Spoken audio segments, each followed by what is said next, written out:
ভারতীয় সাংবাদিক প্রয়াত হয়েছেন কুলদীপ নায়ার। তিনি একটি কলাম লিখতেন, বিটুইন দ্য লাইন।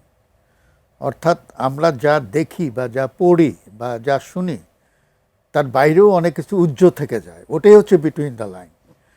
তো রাজনীতির মাঠেও আমরা এরকম অনেক কিছু দেখি যে নেপথ্যে অনেক কিছু সিদ্ধান্ত হয় যেগুলি বেশি গুরুত্বপূর্ণ, কিন্তু এগুলো আমাদের নজরে আসে না বা নজরে আনা হয় না। কিন্তু আমরা চোখের সামনে যেটা দেখি সেটা পুরো সত্য না। হয়তো একজন নেতা মুখে যেটা বলছেন সেটা তিনি বিশ্বাস করেন না, আর যেটা তিনি করছেন সেটা তিনি মুখে বলছেন না। যেমন একটা কথাই বলি যে একটি দল যখন ক্ষমতায় যায় সে অনেকগুলো কাজ করে, যাওয়ার আগে সেই দলের কিছু কমিটমেন্ট থাকে, আমরা যেটা বলি ইশতেহার, সেখানে বলে আমরা এই করব। এর বাইরে গিয়ে তারা যে কাজগুলি করে সেগুলি করার ইচ্ছা তাদের আগে থেকেই আছে, কিন্তু ওগুলো বললে তাদের জনপ্রিয়তা থাকবে না, সেগুলো তারা গোপন রাখে।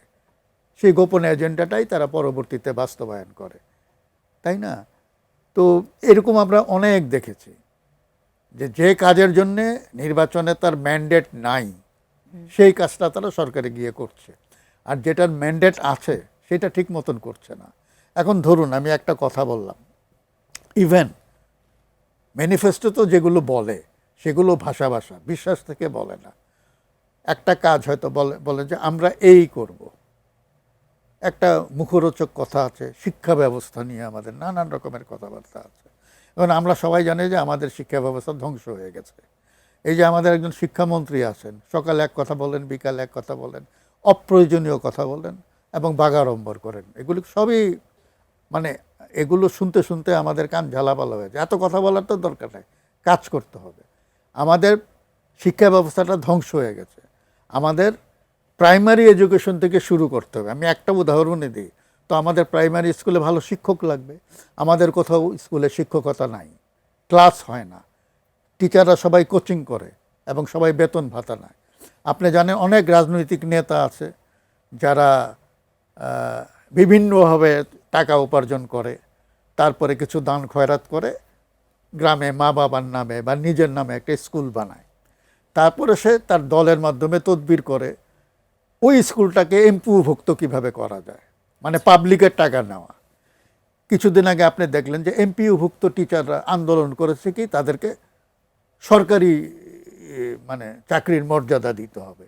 মানে এক নেতা বানালো তার বাপের নামে একটা স্কুল, আর আমাদের ঠেকা পড়ছে বেতন ভাতা দিয়ে তাদেরকে রেখে দেবার। কেন? এটা এই আবদারের তো কোনো মানে হয় না। তো এরকম প্রচুর স্কুল আছে। এখন প্রাইমারি স্কুলে যদি আপনি ভালো শিক্ষক দিতে হয়, এখন যারা আছে নকল করে ম্যাট্রিক ইন্টারমিডিয়েট পাস করে ঘুষ দিয়ে এমপিকে বা শিক্ষা কর্মকর্তাকে তারপরে স্কুলের মাস্টারও হয়, এখন তো ভালো বেতন ভাতা পায়। এদেরকে দিয়ে তো আপনি ছাত্র পড়াতে পারবেন না, তাহলে আপনাকে ভালো করতে হবে। আমি তো মনে করি প্রাইমারি স্কুল থেকে পাবলিক সার্ভিস কমিশনের মাধ্যমে আসা উচিত, প্রতিযোগিতামূলক পরীক্ষা দিয়ে ভালো শিক্ষক দিতে হবে। হ্যাঁ, দিতে হবে।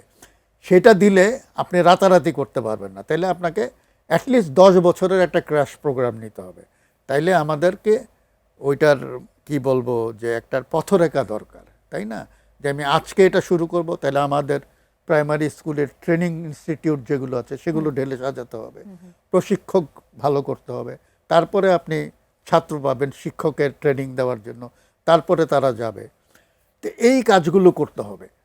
তো 10 বছরের একটা প্রোগ্রাম লাগে, আমরা তো সেদিকে যাই না। আমরা ধরে নিই যে ক্ষমতায় গেলাম 5 বছরের জন্য, এর মধ্যে যত পারি টাকা পয়সা বানাই, তারপরে এখানে থাকি বা ভেগে যাই।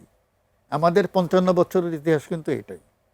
এই ইতিহাসের পুনরাবৃত্তিটা আসলে আমরা তো অবশ্যই দেখতে চাই না। আর সরকারের মাত্র 2 মাস হলো যদি বলি, এখনই কি সেই সময়টা এসেছে যে আসলে এটার পরিবর্তন হয়েছে বা পরিবর্তন হয়নি সেটি বলবার?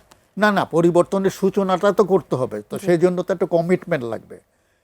এখন দেখেন আপনি কি বলল শিক্ষামন্ত্রী, যে কি অনলাইনে ক্লাস হবে। তারপর এইটুকু বাচ্চার হাতে আপনি মোবাইল ফোন দেবেন, ওটার অ্যাবিউজ হবে না? দরকারটা কি? মানে আমি কতগুলো জিনিস, যেমন সন্ধ্যা 6টা 7টার পরে শপিং মল বন্ধ হয়ে যাচ্ছে সব।